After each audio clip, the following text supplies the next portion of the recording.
just keeping on my train of thoughts with what current stuff are.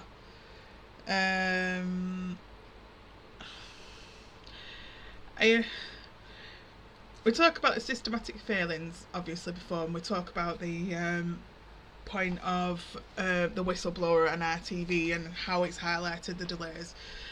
Obviously, not very much is mentioned on what actually goes down to what they actually do in order to frame the delays. What I wanted to talk about today was how much worse it's going to get. Because when we look at the Wellbeing Act, when we look at the proposals for the white paper coming, it's very, very clear they're all one-track minded, that they're systematic failings, the delays, the parent blame, the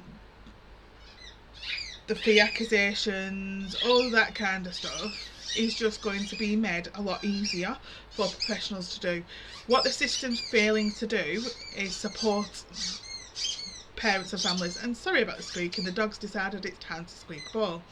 But what it's failing to do and realises how much more stress, how much more of a harder situation they're putting families under. And I sit here and say, do they realise, do they understand that? And then a big part of me sits here and wonders is, do they care? Because that's what comes across. Do they care? And it's like, I've seen the Education Secretary in a video this week, and the look on her face when she's being addressed about how people think and how society, how teachers think about what she's doing, says it all for me. Because I'm sorry, I don't think she does care. All she cares about is campaign. All she cares about is how popular she can be. All she cares about is spending all this money advertising how great she is and what a great person she does. All the while, she's not just ignoring families anymore. She's ignoring families, she's ignoring systems, she's ignoring teachers. She's ignoring those people that are actually in the trenches, so to speak, those that are on the front lines, that are dealing with it day in, day out. She's absolutely no idea.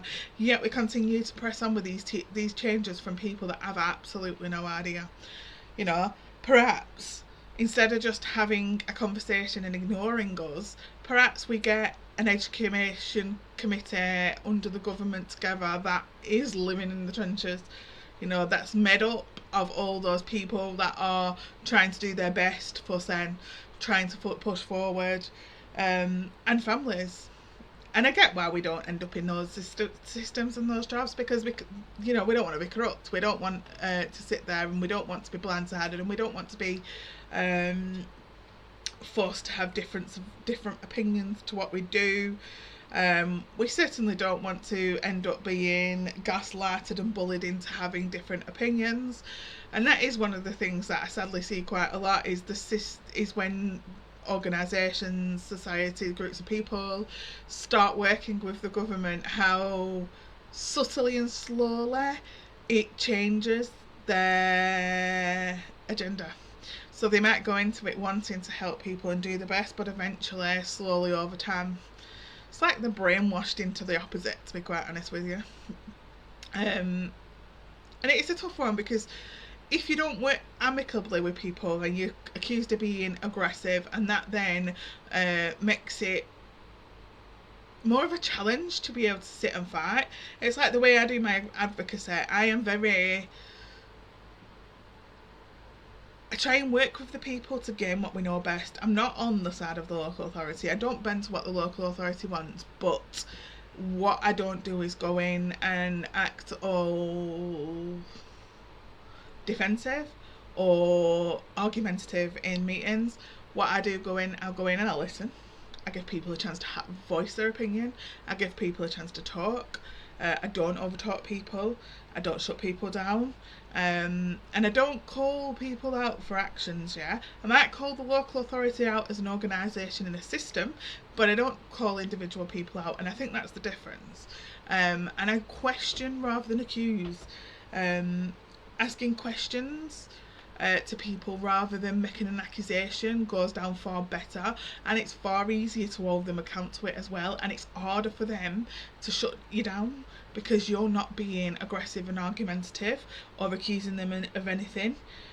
You are questioning a particular topic or motive that really makes them look like the bad guys or the ones that are unreasonable if they don't respond to that reasonable question.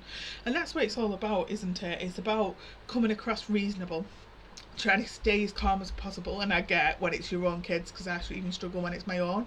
It is a super challenge to do, but if we don't, then that's used against us. So it's about doing what you can, how you can, and being as reasonable as possible.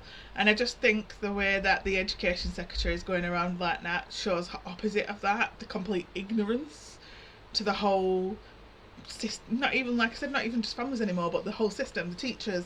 0% of teachers think she's doing a good job. Seriously, come on, guys. You know, if that's what teachers are saying, it is really bad. So you can only but imagine what parents are going through, because if teachers are feeling like that, parents are, you know, that's only a fraction usually of what families are feeling. And then more to the point is, where does the future lie for our kids? That's what keeps me awake at night. That's what makes me sad, makes me emotional. Is where is the future for our kids? If they're thrown and tossed into a system that's not going to work them and that's going to break them, where is the future for our kids? You know, are they wanting to break another generation of people? Are you wanting another generation of people so mentally unwell that they're unable to actually be part of society? Is that your agenda all along? Because if it is, carry on going.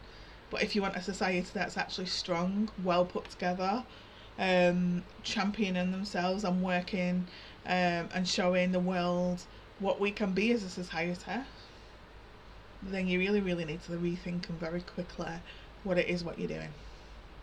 Because right now, you're just creating a bigger fracture across England that's just getting worse and worse, and not any better at all.